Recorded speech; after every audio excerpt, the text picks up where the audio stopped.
This is 7 News at 6:30. We begin at 6:30 with a heartbreaking tragedy that claimed the life of a mother and a daughter. Good evening, everybody. Again, the relatives were both shot. Now a search is on to catch a killer. 7's Brandon Byer in North Lauderdale with who police say is their main suspect. Two small candles mark the spot where a mother and daughter were murdered Wednesday morning in North Lauderdale. I thought people was out here shooting fireworks, and it went pop, pop, pop, pop, pop, pop, pop, pop. You're a coward, and God will deal with you. My God will deal with you. It was just after 9 a.m., April 13th, 2022, when the quiet streets of North Lauderdale were shattered by the sound of gunfire. Neighbors would later say it didn't sound real at first, until they saw the flashing lights and the yellow tape.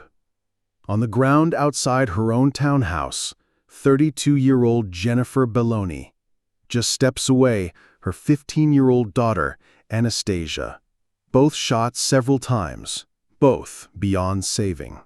This wasn't the middle of the night. This wasn't some random act in a back alley. This happened in broad daylight, in their own neighborhood, just minutes after they started their morning.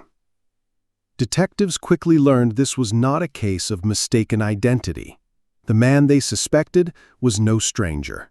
He was Jennifer's ex-husband, Anastasia's father, a man who once sat at their dinner table and tucked his daughter in at night. A man Jennifer had gone to court to keep away from her family. Within hours, he too would be found dead, by his own hand, at a gas station miles away. And with him, the answers that might have explained how love, marriage, and parenthood ended here, in the middle of a quiet Florida street, in the middle of the morning. If you don't subscribe right now, you might never hear the truth behind cases like this, and silence is exactly what killers count on. If you're choosing not to subscribe, head to the comments and explain why their story isn't worth your click.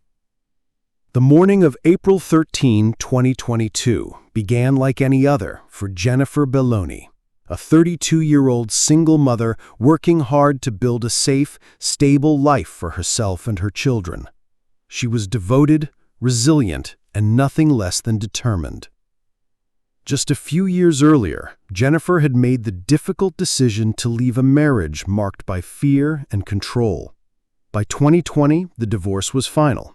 She pressed forward, and in doing so, found a new address, a new townhome in North Lauderdale, Florida, a place she hoped would be a sanctuary, somewhere she could finally close the chapter on pain.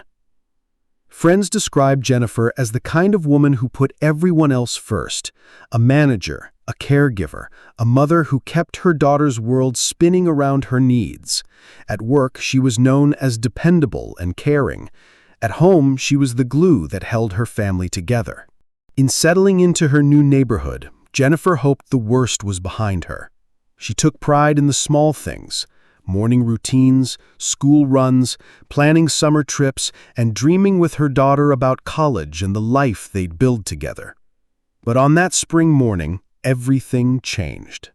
The doors Jennifer locked behind her, the walls she painted, the dreams she whispered with her daughter, all of it disappeared in a single abrupt moment. She was just 15, a teenager on the brink of everything. Anastasia Belloni, known affectionately as Nana by friends and family, was described as the kind of young person who lit up every room she walked into. She wasn't just a daughter. She was Jennifer's other half. Bright, ambitious, and full of promise.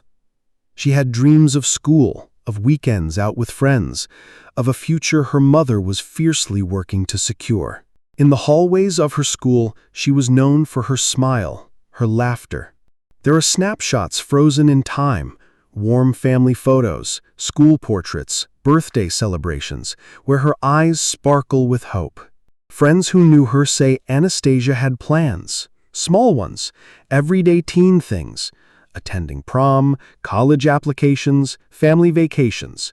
She was simply a kid growing up under her mother's careful guidance. And then, on that spring morning, those dreams, her life, ended without warning, in broad daylight, outside the very townhouse Jennifer had made into her sanctuary. Jennifer and Andre O'Dane Anglin were once married, a partnership that began before life and love became strained by control and fear. While reports don't provide details of how they met, those who knew them described the early days of their relationship as familiar. Two young couple, shared routines, the typical hopes of building a family together. They had children together, and for a time, that was enough. But cracks in their relationship soon began to show. Public records show that Jennifer filed a domestic violence restraining order against him in 2018, a clear signal that what should have been a safe, committed relationship had turned into something dangerous. She was trying to protect herself and her kids from being caught in the crossfire. 2 years later, in 2020, their divorce was finalized. Jennifer moved on, emotionally and legally, determined to leave the fear behind. She worked to build a new life in North Lauderdale, one defined by safety, routine, and hope. Behind the curtains of her newfound independence, though, Andre remained a figure from her past, a silent presence tied by shared memories and mutual children. No one in the neighborhood knew if Andre was watching, waiting, but his past violence and the fact that a restraining order had been issued were warning signs that the story between them wasn't finished, not even close. On paper, Jennifer and Andre had what many would call a complete life: marriage, children, a home, and shared dreams for the future. But behind closed doors, that picture wasn't so perfect. Friends later said they noticed the tension, the way Jennifer seemed guarded, careful with her words when Andre was around. Court records confirmed that in 2018, Jennifer took a step no spouse should ever have to take. She filed a domestic violence restraining order against Andre O'Dane Anglin, a legal shield meant to keep her and her children safe. It was a public declaration that something in her marriage had crossed a line, and she wasn't willing to stay silent. Restraining orders are often a turning point in domestic abuse cases, a line in the sand that says enough. But for many victims, it's also the moment when danger escalates. For Jennifer, it was the start of a new chapter, one that would eventually lead her out of the marriage, but not out of Andre's reach. For Jennifer, it was about survival, for herself and for her kids. By 2020, it was official. The marriage was over, the court papers were signed, the custody arrangement set. Jennifer Belloni was free on paper, but more importantly, she was free in her heart. She threw herself into rebuilding the life she'd once dreamed of, a life where she could raise her children without walking on eggshells. She saved, she planned, and eventually she bought a townhouse in North Lauderdale. It wasn't just a property, it was a symbol, a safe haven, a place where her daughter Anastasia could grow up feeling secure. For the first time in years, Jennifer believed her past was finally behind her. But it wasn't. Andre O'Dane Anglin wasn't done with her, not by a long shot. April 13th, 2022, it started like any other Wednesday. The Florida sun was already high, the streets of North Lauderdale were quiet, except for the sound of passing cars and the occasional bark of a dog. Inside her townhouse, Jennifer Belloni was getting ready for the day. Her daughter, 15-year-old Anastasia, had the morning off from school. It was one of those rare midweek mornings where they could just be together. No rush, no deadlines. But at 9 a.m., that calm was shattered. Neighbors reported hearing a series of sharp, rapid cracks. At first, some thought it was construction or a car backfiring. But within seconds, the sound was unmistakable: gunfire. One neighbor would later tell investigators it was pop, pop, pop, and then silence. When deputies from the Broward Sheriff's Office arrived just minutes later, they found Jennifer and Anastasia lying outside the front entrance of their home. Both had been shot multiple times. The scene was chaotic: flashing lights, yellow tape, paramedics working frantically. But for Jennifer and her daughter, it was already too late. First responders moved fast, but the reality was clear the moment they arrived. Jennifer Bologna and her daughter, Anastasia, were lying just feet from the doorway of their North Lauderdale townhouse, the place they had called home for less than 2 years. Both had been shot several times. The injuries were catastrophic. Deputies and paramedics worked side by side, performing CPR, calling out for equipment, refusing to give up. But neither Jennifer or Anastasia showed any signs of life. Within minutes, they were pronounced dead at the scene. The location made the tragedy even chilling. This wasn't a dark alley or some isolated parking lot. This was a residential neighborhood, broad daylight. A mother and a teenage daughter gunned down just steps from the safety of their own front door. Word spread quickly.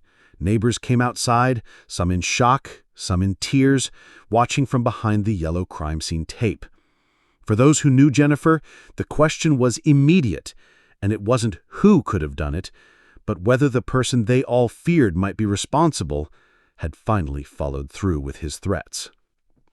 At first, no one knew who could have done it. There were no masked figures fleeing the scene, no obvious getaway car screeching down the street. But as detectives started piecing together the morning's events, one name began to surface again and again.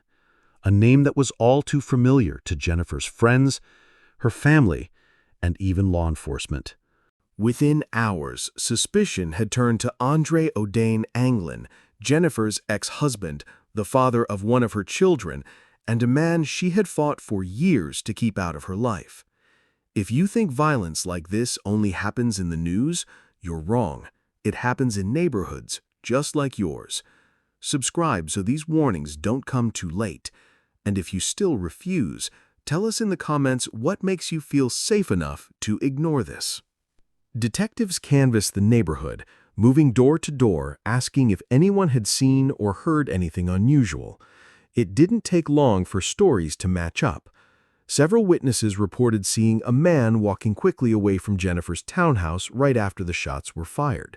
The description, tall, medium build, dark complexion, matched one person in particular. One neighbor told deputies the man got into a dark-colored vehicle parked just a few houses down.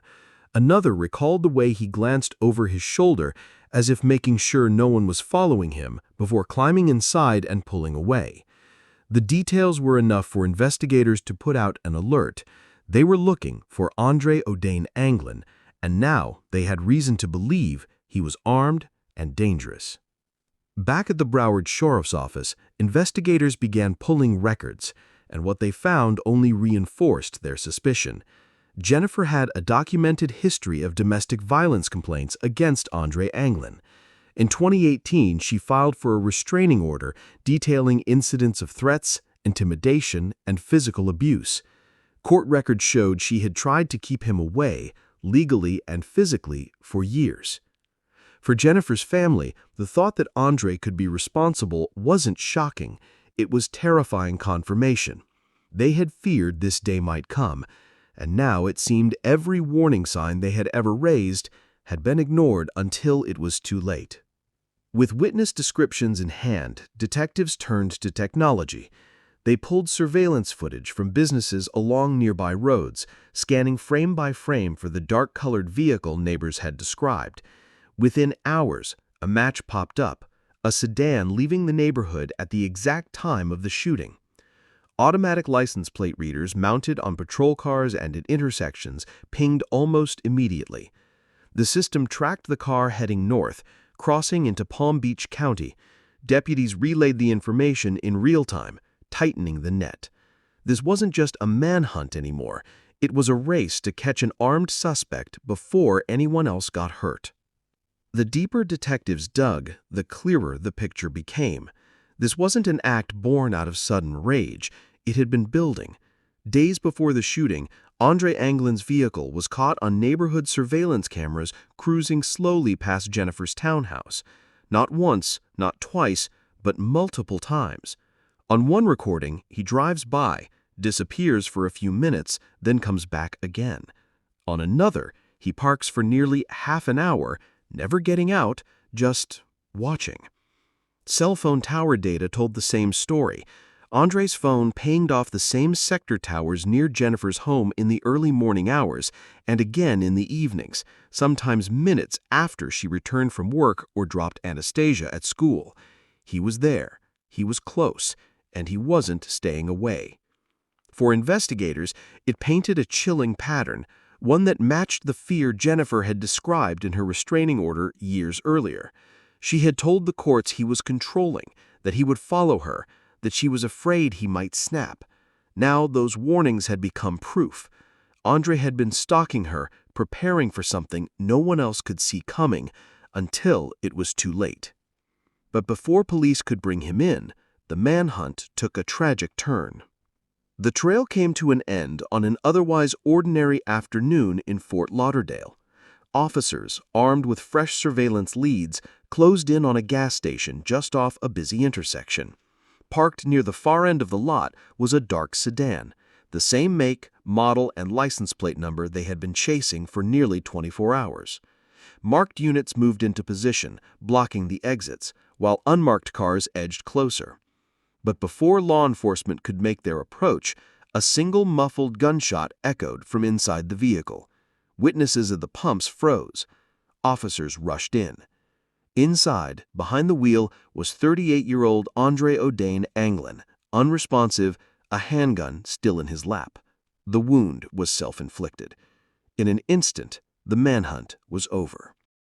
With that final act, Andre robbed everyone of the chance for answers. There would be no trial, no testimony, no day in court where Jennifer's loved ones could demand to know why.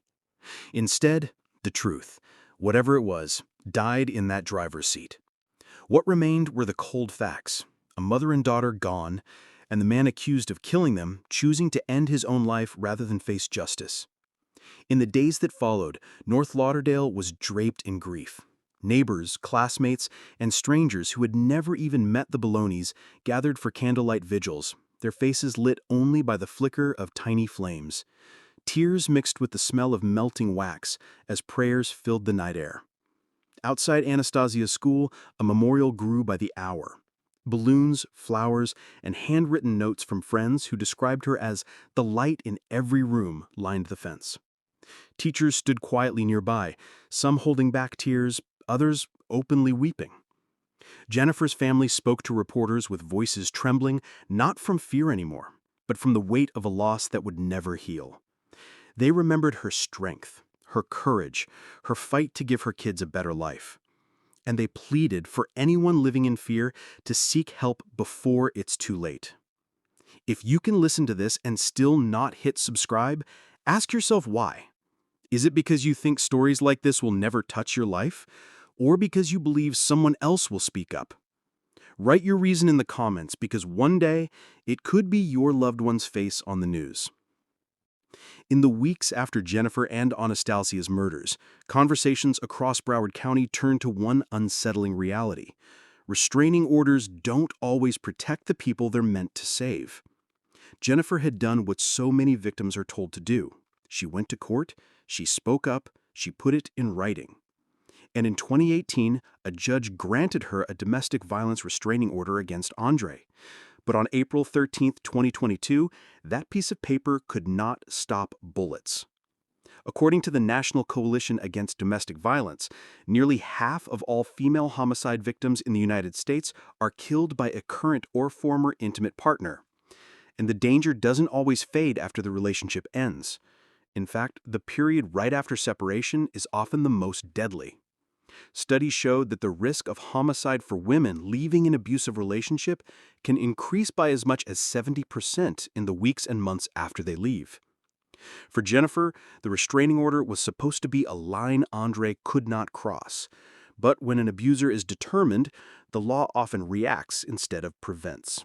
And in this case, the reaction came too late. So we'd have to ask, how can a piece of paper stand against someone determined to kill? And more importantly, what's it going to take to stop stories like Jennifer and Anastasia's from repeating? Jennifer Baloney fought for years to protect her children. She left, she started over, and she built a home where they could feel safe. Anastasia Bologna was just 15, an honor student with big plans, the kind of kid who made teachers proud and friends laugh. Together, they were carving out a new chapter, free from the fear that had shadowed their past. But on an ordinary April morning, all of that was gone. One man's obsession, his inability to let go, ended 2 lives in seconds. It left a family shattered, a community grieving, and a question that will never stop haunting those left behind.